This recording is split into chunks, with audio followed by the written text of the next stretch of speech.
गोव्याहून महाराष्ट्रात तस्करी, एक्साईज भरारी पथकाची मोठी कारवाई, लाखोंची महागडी दारू जप्त, एकाला अटक। कल्याणमध्ये निवडणूक आणि 31 डिसेंबरच्या पार्श्वभूमीवर कल्याण उत्पादन शुल्क विभागाच्या भरारी पथकाने मोठी कारवाई केली आहे। गोव्यावरून कर चुकवून बेकायदेशीरपणे विक्रीसाठी महाराष्ट्रात आणलेला 70 लाखांचा महागड्या दारूचा साठा, कंटेनर व मोबाईल जप्त करत चालक आसिफ खानला बेड्या ठोकत पोलिसांनी पुढील तपास सुरू केला आहे। दीपक परब, निरीक्षक, राज्य उत्पादन शुल्क भरारी पथक क्रमांक 2, कल्याण, नवनिर्मित ठाणे 2 या जिल्ह्याच्या अखत्यारीत त्यांना खास बातमी मिळाली होती की गोवा निर्मित व मध्य प्रदेश विक्रीस असलेले असा एक कंटेनर येणारा अशोक लेलँड कंपनीचा 6 चाकी।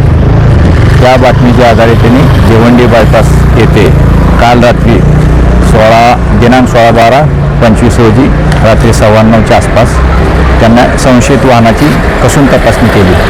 त्यामध्ये त्यांना मध्य प्रदेशमध्ये विक्रीस व गोवा निर्मित 2 बिल टिपी बनावट बिल टिपी असलेले 708 बॉक्सेस, जवळपास 72 लाख किमतीचे, वाहनाची किंमत 28 लाख, मोबाईलची किंमत 25 लाख असे सुमारे 1 कोटी किमतीचा मुद्देमाल त्यांनी महाराष्ट्रात विक्रीस प्रतिबंध असलेला मुद्देमाल जप्त केला।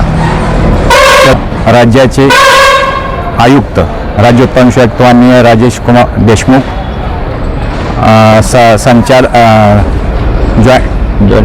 जॉइंट कमिशनर प्रसाद सुर्वे, विभागीय उपायुक्त प्रदीप पवार यांच्या आदेशान्वये पुढील तपास दीपक परब करत आहेत।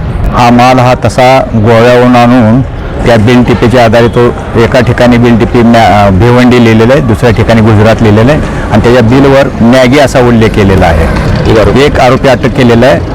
महाराष्ट्र दारूबंदी कायदा 1949च्या वेगवेगळ्या कलमांतर्गत कारवाई करून पुढील तपास दीपक परब करीत आहेत।